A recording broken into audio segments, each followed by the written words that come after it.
चलिए शुरू करते हैं। मेरा नाम है सौरभ राजपूत और मैं आपको कंप्यूटर, हिंदी, इंग्लिश और जीएस ये चार चीज़ें पढ़ाऊँगा जो कि हमारे आने वाले यूपीपीसीएल कम के एग्ज़ाम के लिए ज़रूरी हैं। और कंप्यूटर इसलिए भी सबसे ज़्यादा ज़रूरी है क्योंकि कंप्यूटर ही एक ऐसी चीज़ है जिसको अगर हम पास नहीं करते हैं तो हमारे आगे की कॉपियाँ भी नहीं चेक होंगी। तो इसलिए सबसे पहले तो हमें कंप्यूटर पे फोकस करके कंप्यूटर को पास करना है और बाकी सारे सब्जेक्ट को साथ में लेके चलना है जिससे हम उसको भी पास कर सकें और अपने आप को सिक्योर करते हुए एक अच्छी पोजीशन पे पहुंच के और नौकरी प्राप्त करें। तो चलिए सबसे पहले तो हम लोग कंप्यूटर पे पहुंचते हैं और कंप्यूटर का पहला चैप्टर है कंप्यूटर एक परिचय। ठीक है, अब हम लोग बात करते हैं इसमें कंप्यूटर का क्या क्या चीज़ें आती हैं। अब इसमें कंप्यूटर के बारे में पहला जो चैप्टर है कंप्यूटर का परिचय, इसमें हम कंप्यूटर के बारे में आपको सब कुछ बताया जाएगा। जैसे कंप्यूटर का परिचय में आएगा कंप्यूटर की उत्पत्ति। जो कंप्यूटर शब्द की उत्पत्ति है वो लैटिन भाषा के कंप्यूटेर शब्द से हुई है। ठीक है, जिसका अर्थ क्या होता है गणना करना। ये हमारी लैटिन भाषा के शब्द से हुई है और इसमें जो मेन है वो बस इतना ही है कि हमें इसका ये पता होना चाहिए कि कंप्यूटर शब्द की उत्पत्ति किस भाषा से हुई है और कहाँ से हुई है। जब हमें ये पता होगा तो हमारा मेन आधा काम यहीं से हो जाएगा और बाकी इसमें ऐसा कुछ नहीं है जो आपको बताया जाए या आपको ना पता हो। तो कंप्यूटर के कितने पार्ट होते हैं आपको भी पता है। कीबोर्ड होता है, मॉनिटर होता है, सीपीयू होता है, माउस होता है और स्पीकर होता है। ठीक है, अब आते हैं ये मेन। तो इसमें जो मेन चीज़ थी वो आपको पता है। अब आते हैं इसके मेन चीज़ पीढ़ियों, जो कंप्यूटर की जो विकास हुआ था वो कितनी पीढ़ियों में हुआ था। तो मेन चीज़ आता है यहाँ पे। तो जो कंप्यूटर की जो पीढ़ियाँ थी वो 5 पीढ़ियाँ बताई गई हैं अभी तक। ठीक है, तो जिसमें जो पहली पीढ़ी थी वो 1940 से लेके 1956 तक बताई गई थी, जिसमें हमारा जो यूज किया गया था वो वैक्यूम ट्यूब यूज किया गया था और स्टोरेज युक्तियाँ जो थी उसमें मैग्नेटिक ड्रम यूज किया गया था और जो इसकी गति नापने का जो पैमाना था वो मिली सेकेंड में था। ठीक है, बस इसमें इतना ही मेन होता है और इसमें इतना ज़्यादा कुछ नहीं मेन होता है जिसके बारे में बताना बहुत ज़रूरी हो। बट इसीलिए मैंने आपको पूरा एक स्क्रीनशॉट दे दिया है जिससे अगर ज़रूरत हो तो जहाँ से आप लोग स्क्रीन को पॉज करके आप लोग उसको पढ़ सकें। ठीक, तो अब आते हैं दूसरी पीढ़ी पे। तो दूसरी पीढ़ी हमारी कब से स्टार्ट हुई? तो दूसरी पीढ़ी हमारी स्टार्ट हुई है 1956 से लेकर 1963 तक। इसमें वैक्यूम ट्यूब की जगह पे क्या यूज होने लगा? ट्रांजिस्टर यूज होने लगा। मैग्नेटिक ड्रम की जगह पे मैग्नेटिक कोर टेक्नोलॉजी का यूज किया गया और जो इसमें स्पीड नापने का जो पैमाना था वो माइक्रो सेकेंड का था। मिली सेकेंड की जगह पे माइक्रो सेकेंड आ गया और इसमें जो बैच ऑपरेटिंग सिस्टम फर्स्ट पीढ़ी में यूज किया जा रहा था इसमें आ गया मल्टीटास्किंग टाइम शेयरिंग का आ गया। ठीक है, और इसमें असेंबली भाषा का यूज करने जाने लगा, यानी कि असेंबली जो उच्च स्तरीय भाषा होती है हमारी उसका प्रयोग किया जाने लगा। ठीक, फिर जो तृतीय पीढ़ी थी, जो तृतीय पीढ़ी है हमारी वो 1964 से लेकर 1971 तक चली। इसमें इंटीग्रेटेड सर्किट का यूज किया गया जिसको हम लोग आईसी बोलते हैं। यह सिलिकॉन के सामान्य सेमीकंडक्टर चिप का एक बना सूक्ष्म परिपथ होता है। ठीक है, इसमें जो इसकी स्टोरेज युक्तियाँ थी वो थी मैग्नेटिक कोर की और इसमें गति नापने का जो पैमाना था वो नैनो सेकंड पे पहुंच गया था और जो इसका जो ऑपरेटिंग सिस्टम था वो रियल समय पे पहुंच गया था। जो इसकी भाषा थी वो उच्च स्तरीय फोर्टान और कोबोल जो थी ये हमारी उच्च स्तरीय भाषाएं का यूज होने लगा था। ठीक है, फिर हम पहुंचे चौथी पीढ़ी पे। चौथी पीढ़ी कहाँ से है? चौथी पीढ़ी 1971 से लेकर वर्तमान तक मानी जाती है। इसमें बड़े पैमाने पर इंटीग्रेटेड सर्किट यानी कि लार्ज इंटीग्रेटेड सर्किट का यूज किया जाने लगा, माइक्रो प्रोसेसर्स का यूज किया जाने लगा। ठीक है, फिर इसमें जो स्टोरेज की युक्तियाँ थी वो क्या थी? सेमीकंडक्टर मेमोरी और विनचेस्टर डिस्क थी। ठीक है, और इसमें जो स्पीड नापने का पैमाना जो यूज किया गया यानी कि गति नापने का जो पैमाना यूज किया गया वो पिको सेकंड में यूज किया गया है और इसमें जो ऑपरेटिंग सिस्टम यूज किया गया वो GUI इंटरफेस यूज किया जाने लगा था, जिसको हम टाइम शेयरिंग नेटवर्क भी कह सकते हैं। एक होता है इसी में और जो GUI के साथ में वर्क करता है इंटरफेस के साथ में। और इसमें जो भाषाओं का यूज किया जाने लगा था वो फोर्टॉन थी, 77 पास्कल थी, एडीए थी, कोबॉल थी, स्कोबॉल 74। ठीक है, और फिर पांचवी पीढ़ी जो है वो वर्तमान से आगे तक के लिए बताई गई है जिसमें सबसे बड़े पैमाने पर इंटीग्रेटेड सर्किट का यूज किया गया जिसे वेरी लार्ज इंटीग्रेटेड सर्किट भी कहते हैं। फिर इसमें जो स्टोरेज युक्तियाँ यूज की गई हैं वो हैं ऑप्टिकल डिस्क की। ठीक है, इसकी अभी गति मापने का पैमाना बताया ही नहीं गया है कि क्या है, तो इसलिए इसको ध्यान बताया नहीं गया, तो इसलिए हम लोग इस पर बता भी नहीं सकते कि क्या है। फिर ऑपरेटिंग सिस्टम आता है। फिर ऑपरेटिंग सिस्टम में इसका knowledge information processing system use किया जाने लगा। ठीक है। तो ये हमारी 5 पीढ़ियाँ बताई गई हैं, जो कि प्रथम थी 1940 से 56 तक, जिसमें वैक्यूम ट्यूब यूज किया गया था। द्वितीय थी 1956 से 63 तक, जिसमें ट्रांजिस्टर का यूज किया गया था। फिर तृतीय थी 64 से 71 तक, इसमें इंटीग्रेटेड सर्किट का यूज किया गया था और यह सिलिकॉन की बनी हुई होती थी। फिर चतुर्थ पीढ़ी थी 1971 से लेकर वर्तमान तक, इसे बड़े पैमाने पर इंटीग्रेटेड सर्किट का यूज किया गया। और जो 5वीं पीढ़ी है वो वर्तमान से आगे तक चलेगी, जिसमें सबसे बड़े पैमाने पर इंटीग्रेटेड सर्किट का यूज किया जाएगा और इसमें ऑप्टिकल डिस्क का यूज किया जा रहा है। ठीक है, ये हमारे जो कंप्यूटर की पीढ़ियों का विकास था वो हमने इसमें जाना कि कितनी पीढ़ियाँ थी, 5 पीढ़ियाँ थीं। ठीक है, अब कंप्यूटर का वर्गीकरण आता है कि कंप्यूटर का जो वर्गीकरण है वो कितने तरीके का है या कितने आधार पे है। ठीक है, अब जो कंप्यूटर का वर्गीकरण है वो क्या है। पहला है हमारे पास कंप्यूटर का वर्गीकरण, वैसे तो 2 ही बताए गए हैं, किसके किसके आधार पे, एक तो आकार के आधार पर, एक उद्देश्य के आधार पे। 2 होते हैं। जो आकार के आधार पे होते हैं उनमें आता है हमारा micro computer, mini computer, main frame computer और सुपर कंप्यूटर। ठीक है, और जो उद्देश्य के आधार पर, उसका मतलब होता है सामान्य उद्देश्य कंप्यूटर या विशिष्ट उद्देश्य कंप्यूटर। ये हमारे 2 तरीके के उद्देश्य के आधार पर बनाए गए हैं। और एक तीसरा जो बताया जाता है जो कार्य के आधार पे, जैसे कार्य के आधार का मतलब ये होता है एनालॉग कंप्यूटर, डिजिटल कंप्यूटर और हाइब्रिड कंप्यूटर। जैसे जिस तरीके का हमारा वर्क होता है, जिस तरीके से हमें उससे काम लेना है, ये उस तरीके से बनाए जाते हैं। अब आते हैं आकार के आधार पे कंप्यूटर कौन कौन से होते हैं। माइक्रो कंप्यूटर, ये कंप्यूटर इतने छोटे होते हैं, ये कह सकते हैं कि ये कंप्यूटर इतने छोटे होते हैं कि इन्हें डेस्क पर सफलतापूर्वक रखा जा सकता है और कंप्यूटर ऑन अ चिप भी कहा जाता है। यानी कि ये कह सकते हैं कि ये कंप्यूटर चिप पे चलने वाले होते हैं, इसलिए इनको कंप्यूटर ऑन अ चिप कहा जाता है। ठीक, आधुनिक युग में माइक्रो कंप्यूटर फ़ोन के आकार, पुस्तक के आकार तथा घड़ी के आकार में भी उपलब्ध हैं। इन कंप्यूटर का उपयोग मुख्यतः व्यवसाय तथा चिकित्सा के क्षेत्र में किया जाता है। आजकल ये सभी पीसी की श्रेणी में आते हैं। पीसीस को नेटवर्क के रूप में कनेक्ट किया जा सकता है, जैसे iMac, IBM, PS2, Apple, Mac इत्यादि। ये सब माइक्रो कंप्यूटर के प्रकार थे। अब माइक्रो कंप्यूटर निम्न प्रकार के होते हैं। कौन कौन से कंप्यूटर के होते हैं। डेस्कटॉप कंप्यूटर होता है, जैसा कि आप सब लोग जानते हो कि आज के टाइम में डेस्कटॉप कंप्यूटर सबको पता होता है कि क्या होता है। ठीक है, यह पर्सनल कंप्यूटर पीसी का अत्यधिक उपयोग होने वाला रूप होता है। वर्तमान समय में पीसी इसका छोटा करके आज लैपटॉप तथा पॉमटॉप के आकार दे दिया गया। फिर भी अधिकांश घरों में व्यावसायिक स्थानों पर डेस्कटॉप का ही प्रयोग किया जाता है, क्योंकि यह सबसे मजबूत और ज़्यादा चलने वाले होते हैं। ये होते हैं हमारे डेस्कटॉप, जिसको हम लोग मेज पर रख के एक CPU के साथ में यूज करते हैं, वो डेस्कटॉप होता है। फिर लैपटॉप की बारी आती है। पिछले वर्षों में हुई तकनीक विकास में माइक्रो कंप्यूटर का इतना आकार सूक्ष्म कर दिया है कि उन्हें सफलतापूर्वक इधर उधर ले जाया जा सकता है और साधारण व्यक्ति भी इनको खरीदकर उपयोग में ला सकता है। ऐसे कंप्यूटर को लैपटॉप कहते हैं। लैपटॉप कभी कभी नोटबुक भी कहा जाता है। ठीक है, जो लैपटॉप तो आप सबको पता होगा, लैपटॉप एक किताब की तरीके से होता है जिसको हम लोग खोलते हैं और उसमें कंप्यूटर का सारा वर्क किया जा सकता है। बस इसको यह कंप्यूटर को हम लोग जो डेस्कटॉप कंप्यूटर होते हैं इनको हम लोग ले जा नहीं सकते हैं, लेकिन जो हमारे लैपटॉप होते हैं या पॉमटॉप होते हैं या नोटबुक होती हैं इनको हम लोग ले जा सकते हैं। इसीलिए इसको नोटबुक का नाम दिया गया है, क्योंकि ये बुक की तरीके से होता है और एक तरफ से ये खुलता है, दूसरी तरफ ये जुड़ा हुआ होता है। इसको हम लोग खोल के अपना जो भी डेस्कटॉप कंप्यूटर पे काम करने वाला होता है वो इस पर सारा काम किया जा सकता है। फिर आते हैं पॉमटॉप। यह लैपटॉप की तरह से के पोर्टेबल पर्सनल कंप्यूटर हैं। यह लैपटॉप से भी हल्का और छोटा होता है। इस तरह के डिजाइन किया जाता है कि इसे हाथ रखकर आसानी से प्रयोग किया जा सकता है, इसलिए इसे पॉमटॉप या पर्सनल डिजिटल असिस्टेंट PDA कहा जाता है। जो हमारा पॉमटॉप होता है, मेन जो यहाँ से देखने वाली चीज़ है वो ये पूछा जाता है कभी कभार हमसे कि PDA क्या है। तो अगर हमको PDA पता है क्या है, पॉमटॉप होता है। क्या होता है, पॉमटॉप। और ये लैपटॉप से भी छोटा होता है, इसको हाथ में रख के भी यूज कर सकते हैं।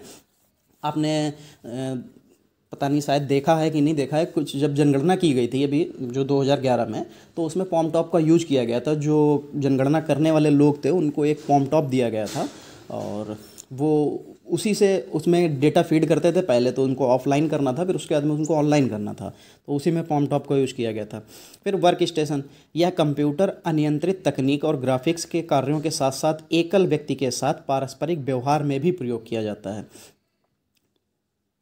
ठीक है, देखो इसमें अनियंत्रित अभियांत्रिकी की जो है तकनीकी और ग्राफिक्स के कार्यों के साथ साथ एकल व्यक्ति के साथ पारस्परिक व्यवहार में भी प्रयोग किया जाता है। तो इसमें एकल व्यक्ति के साथ पारस्परिक व्यवहार यानी कि अपने और भी कामों में यूज किया जा सकता है। ठीक है, ये इतना इंपॉर्टेंट नहीं है। फिर आते हैं मिनी कंप्यूटर पे।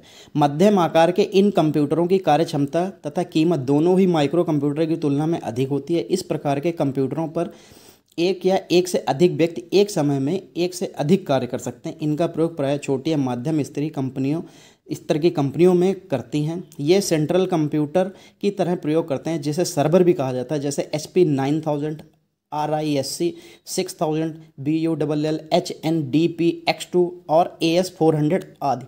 देखो ये कंप्यूटर क्या होते हैं, ये कंप्यूटर जो हमारे डेस्कटॉप कंप्यूटर बोले जाते हैं या PCs बोले जाते हैं, ये कह सकते हैं कि जो माइक्रो कंप्यूटर होते हैं ये उनसे आकार में बड़े होते हैं और ये उनसे रुपए में भी महंगे होते हैं। और जो इसकी जो काम करने की जो क्षमता होती है, ये कह सकते हैं इस पर जो काम किया जाता है, तो इस पर एक से अधिक व्यक्ति एक समय में एक से अधिक कार्य कर सकते हैं। जैसे हमको एक ही कंप्यूटर है, लेकिन हमको काम जो है 2-3 लोगों के साथ मिलके करना है और काम भी 2-3 तरीके के करना है। तो एक कंप्यूटर आप जो है मिनी कंप्यूटर लगाइए और उसमें आप कमरे में ही बैठ के एक कंप्यूटर लगाइए जिस पर 2-3 लोग बैठ के आराम से आप लोग काम कर सकते हैं। ठीक है, इसमें इसका यूज़ ज़्यादातर क्या करती हैं, जहाँ पे कंपनियां एक ही कंपनी में बैठ के करना है, लेकिन क्या करना है कि एक ही कंपनी में बैठे हुए हैं 4-5 लोग और उनको काम अलग अलग करना है, तो वहाँ पे तो यही मिनी कंप्यूटर लगा के यूज किया जा सकता है। ठीक है, अब आते हैं मेन फ्रेम कंप्यूटर पे। ये कंप्यूटर आकार में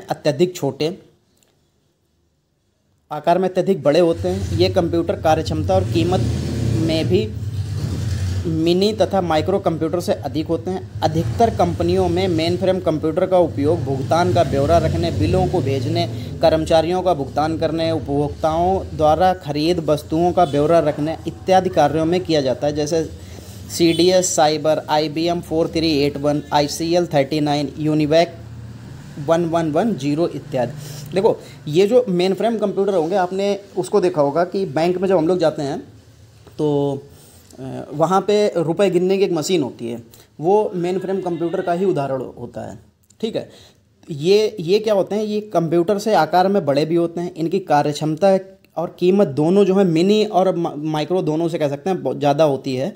और ये जो है मेन फ्रेम कंप्यूटर का जो मेन काम होता है वो भुगतान का ब्यौरा रखना है, यानी कि बड़ी बड़ी जो कंपनियां हैं जिनके पास बहुत ज़्यादा उनका टर्नओवर होगा, करोड़ों अरबों में टर्नओवर होगा, तो वो उसको नॉर्मल तरीके से तो गिन नहीं सकते, तो इसलिए मेन फ्रेम कंप्यूटर का यूज करके वो लोग अपने जो भुगतान वगैरह होते हैं उसको देखते हैं, बिल को भेजना या कर्मचारियों का जो कह सकते हैं कि उनका सैलरी देना, उनको पे करना, वो सब जो है मेन फ्रेम कंप्यूटर के द्वारा ही होता है। फिर आते हैं सुपर कंप्यूटर पे। जैसा कि नाम से ही पता चल रहा है सुपर, यानी कि ये सबसे अच्छा होगा। ये क्या होता है, कंप्यूटर में सर्वाधिक गति रखते हैं और इनकी क्षमता एवं ये जो इनका जो विस्तार यानी कि कह सकते हैं इनकी जो साइज वगैरह होता है ये भी बड़ा होता है। ठीक है, इसका आकार सामान्य कमरे के बराबर होता है। आप जैसे एक कमरा जो सामान्य कमरा होता है लगभग कह लो 12x12, किसी का 10x12 या 12, ऐसा करके जो कमरे होते हैं ये उसके बराबर का होता है। विश्व में जो सुपर कंप्यूटर के रिसर्च कंपनी द्वारा किस कंपनी द्वारा बनाया गया था, ये 1976 में विकसित क्रे 1 था। भारत द्वारा निर्मित सुपर कंप्यूटर क्या था, वो उसका नाम क्या था, परम। इसका विकास CDEC ने पुणे में किया था। देखो मेन चीज़ क्या है यहाँ पे, हमें ये मतलब नहीं है कि ये प्रथम सुपर कंप्यूटर किसने बनाया था, हमारा मेन है कि भारत में जो है सुपर कंप्यूटर किसने बनाया था। तो भारत में पहला सुपर कंप्यूटर कहाँ बना था, पुणे में बना था। किसने बनाया था, CDEC ने बनाया था। इसका नाम क्या था, परम नाम था। ठीक है, यह सबसे तेज पहला मल्टी पेटाफ्लोप्स सुपर कंप्यूटर 8 जनवरी 2018 को पुणे में स्थापित किया गया था।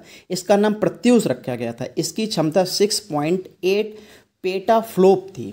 ठीक है, अब आप अंदाज़ा लगा सकते हैं कि इसकी क्षमता क्या होगी, कैसी होगी। फिर सुपर कंप्यूटर का मुख्य उपयोग मौसम की भविष्यवाणी करने, एनिमेशन का निर्माण करने, अंतरिक्ष यात्रा के लिए अंतरिक्ष यात्रियों को अंतरिक्ष में भेजना, बड़े वैज्ञानिक और शोध प्रयोगशालाओं में शोध व खोज करने इत्यादि कार्यों में किया जाता है। इसके नाम जैसे जैसे सुपर कंप्यूटर कौन कौन से हैं, जैसे सुपर कंप्यूटर है परम, ठीक है, फिर परम युवा सेकंड, प्रत्यूष आदि, ये सब हैं।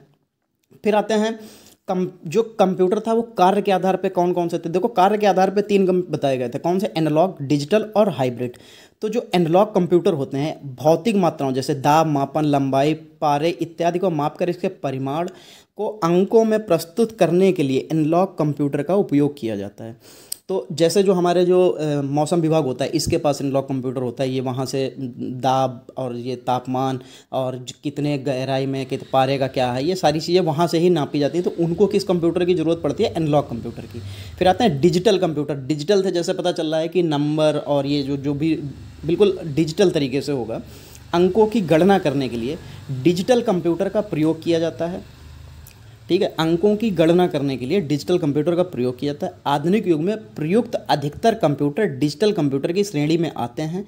ये इनपुट किए गए डेटा और प्रोग्राम्स को 0 और 1 में परिवर्तित करके इन्हें इलेक्ट्रॉनिक रूप में प्रस्तुत करते हैं। देखो हमारे पास जितने भी कंप्यूटर होते हैं, चाहे वो हमारा डेस्कटॉप हो, चाहे हमारे पास लैपटॉप हो, चाहे पॉम टॉप हो, चाहे मोबाइल हो, ये सारे के सारे आजकल डिजिटल कंप्यूटर के रूप में डिजिटल कंप्यूटर कहे जा सकते हैं। क्यों? क्योंकि इसमें क्या होता है, जब हमारे अंकों की गणना करना, आप खुद सोचो आजकल लगभग कैलकुलेटर सभी में मिल रहा है। तो उसमें क्या होता है कि जब हमें अंकों की गणना करनी है, ठीक है, तो अंकों की गणना करने के लिए हमारे पास अंक होने चाहिए। अब कंप्यूटर में भी आजकल अंक दिए जा रहे हैं, ऊपर भी दिए जाते हैं, ऊपर के फंक्शन कीज के ऊपर दिए जाते हैं, साइड में आपको दिए जाते हैं, राइट हैंड साइड में, मोबाइल में भी होता है। तो ये जो होते हैं, और ये जो किस में यूज़ किया जा सकते हैं, इनकी जो गणना करने की जो प्रोग्राम्स होते हैं, इनमें इनपुट किस में लिया जाता है, इनपुट सिर्फ 0 और 1 में लिया जाता है।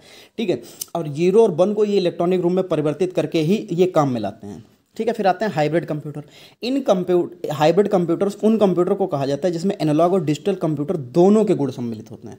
ठीक है, तो जब हमारे एनालॉग और डिजिटल दोनों का जो जिसमें गुण शामिल हो जाएंगे उसको हम लोग हाइब्रिड कह देंगे। ये जो कंप्यूटर्स होते हैं, ये इसके द्वारा भौतिक मात्राओं को अंकों में परिवर्तित करके उसके डिजिटल रूप में ले आते हैं। चिकित्सा के क्षेत्र में इसका सर्वाधिक उपयोग होता है। तो जैसे हाइब्रिड कंप्यूटर है, अब इसका अगर हमसे पूछा जाए कि इसका प्रयोग कहाँ होता है, तो सबसे ज़्यादा इसमें कहाँ होता है, चिकित्सा में। अब जैसे इसका प्रयोग ईसीजी में होता है, डायलिसिस में होता है। ठीक है, अब आपका चाहे वो दिमाग का इसको स्कैन करके उसकी गणना करनी हो, चाहे आपका हार्ट की गणना करनी हो, ये सारी जो भी गणनाएं करने के लिए आपके स्कैन करके आपकी गणनाएं करने के लिए जो यूज़ किया जाता है वो हाइब्रिड कंप्यूटर का यूज़ किया जाता है। ठीक है, खैर यहाँ से इतने ज़्यादा क्वेश्चंस नहीं अब बनते हैं। ये बहुत पहले जब कंप्यूटर पूछा जाने लगा था हमारे कंपटीशन में, तब यहाँ से क्वेश्चंस खूब बनते थे कंप्यूटर के आकार पे, कंप्यूटर की पीढ़ियों पे, कंप्यूटर के प्रयोग पे, और ये कह सकते हैं कंप्यूटर के आधार पे कंप्यूटर के प्रकार पूछे जाते थे। ऐसे करके खूब क्वेश्चन बनते थे। लेकिन अब थोड़ा सा जैसे जैसे टाइम बढ़ता जा रहा है, वैसे वैसे परीक्षा का पैटर्न भी बदलता जा रहा है। अब इसमें भी वो लोग पुराने तरीके के क्वेश्चन नहीं, बस ये है कि यहाँ से क्वेश्चन आते हैं लेकिन अब उनको मॉडिफाई करके नए तरीके से पूछा जाने लगा है। ठीक है, तो अब आते हैं उद्देश्य के आधार पे। उद्देश्य के आधार पे क्या होता है, देखो उद्देश्य के आधार पे दो ही होते हैं, एक तो सामान्य उद्देश्य, एक विशिष्ट उद्देश्य। ठीक है, देखो जो सामान्य उद्देश्य होते हैं, इसमें सामान्य उद्देश्यों की पूर्ति के लिए कंप्यूटर का प्रयोग किया जाता है। इनके द्वारा डॉक्यूमेंट तैयार करना, इन्हें प्रिंट करना, डाटाबेस बनाना तथा शब्द प्रक्रिया द्वारा पत्र तैयार करने इत्यादि सामान्य कार्य किए जाते हैं। इसमें जैसे कि नाम से ही पता चल रहा था सामान्य उद्देश्य, इसमें सामान्य कार्य के लिए जो है इसमें कंप्यूटर बनाए जाते हैं। लेकिन क्या होता है, जब विशिष्ट उद्देश्य कंप्यूटर होते हैं, इन कंप्यूटर में क्या होता है, जैसे नाम से पता चला विशिष्ट उद्देश्य, यानी कि विशेष कार्य के लिए कंप्यूटर का निर्माण करना। विशिष्ट उद्देश्यों की पूर्ति के लिए इन कंप्यूटर का प्रयोग किया जाता है। इसका प्रयोग अंतरिक्ष विज्ञान, मौसम विज्ञान, उपग्रह संचालन, यातायात नियंत्रण, कृषि विज्ञान, इंजीनियरिंग, भौतिक तथा रासायनिक विज्ञान में शोध, उपग्रह संचालन इत्यादि क्षेत्रों में विशिष्ट उद्देश्यों के लिए किया जाता है। इसमें प्रयोग किए गए सीपीयू की क्षमता अत्यधिक तीव्र होती है, जिस कारण विशिष्ट उद्देश्यों की पूर्ति होती है। ठीक है, तो अब हम लोगों को यहाँ पे क्या पता चला कि जो हमारे विशिष्ट उद्देश्य और सामान्य उद्देश्य मतलब जैसे हमें किसी भी तरीके का डॉक्यूमेंट बनाना है, उसको प्रिंट करना है, डेटाबेस बनाना है या पत्र तैयार करना है, ये सब हमारे सामान्य उद्देश्य हो जाते हैं। यानी कि ये बेसिक वर्क होते हैं, ये बेसिक काम होते हैं, इनको करने के लिए सामान्य उद्देश्य कंप्यूटर बनाए जाते हैं। लेकिन आते हैं विशिष्ट उद्देश्य कंप्यूटर, इनका जैसे नाम से पता चल रहा है ये किसी विशेष काम के लिए ही बनाए जाते हैं। अच्छा, जब विशेष काम के लिए बनाए जाएंगे तो ये महंगे भी होंगे, समझ रहे हो। तो जब ये विशेष काम के लिए, जब हम किसी विशेष काम को विशेष तरीके से करेंगे तो वो महंगा तो पड़ ही जाएगा। तो इसीलिए देखो इनसे बड़े बड़े काम किए जाते हैं। कौन से, अंतरिक्ष विज्ञान, मौसम विज्ञान, उपग्रह विज्ञान संचालन, यातायात नियंत्रण, कृषि विज्ञान, इंजीनियरिंग, भौतिक तथा रासायनिक विज्ञान में शोध के लिए ये किए जाते हैं। ठीक है, देखिए आज के लिए इतना ही रखते हैं। अब आते हैं मेन चीज़, इसके बाद हम लोग क्या करेंगे। इसके बाद देखिए क्या है ना कि ये चैप्टर खत्म होते हैं, इसके बाद हम लोग इसके ऑब्जेक्टिव भी लेके आएंगे। जिससे क्या होगा, ये हम लोग जब पढ़ रहे हैं तो ये हम लोगों को ये देखना भी पड़ेगा कि हम लोग जो पढ़ा है वो ऑब्जेक्टिव में ये पता चल जाएगा कि लगभग 40-50 ऑब्जेक्टिव होंगे। तो उससे ये क्लियर हो जाता है कि हाँ, हमने जो पढ़ा था वो हमें कुछ भी इसमें समझ में आ रहा है। ठीक है, खैर वीडियो बहुत लंबा हो रहा है तो अब इससे ज़्यादा लंबा नहीं कर सकते। और बाकी मैं तो यही कहूँगा कि अगर आप लोगों का कोई भी सजेशन हो पढ़ाने को लेके कि इस तरीके से नहीं, आप इस तरीके से देखिए या इस तरीके से होना चाहिए, तो आप मुझे बता सकते हैं। बाकी आपका हिंदी का भी वीडियो आने वाला है जिसमें मैं वर्ड पढ़ाने वाला हूँ, और वर्ण पढ़ाऊँगा, उसके बाद उससे भी रिलेटेड क्वेश्चन लेके आऊँगा, वर्ण के बाद में उससे आगे के चैप्टर, और हिंदी में लगभग सारी चीज़ें कवर कर दूँगा। उसमें विलोम भी आएंगे, पर्यायवाची भी आएंगे आपके, उस तरीके के पूरा वोकैब सेक्शन उसमें भी आएगा। उसमें क्या होगा ना कि हम लोग नॉर्मल चीज़ें हिंदी में पढ़ लेते हैं, लेकिन वोकैब सेक्शन ज़्यादा से ज़्यादा आता है, तो वोकैब को तैयार करना पड़ेगा, तो इसलिए उसमें वोकैब भी हम लेके आएंगे। तो फिर देखते हैं उसमें हम लोग और क्या क्या कर सकते हैं। ठीक है, बाकी आप लोगों का अगर कोई सजेशन हो तो बताइए। धन्यवाद।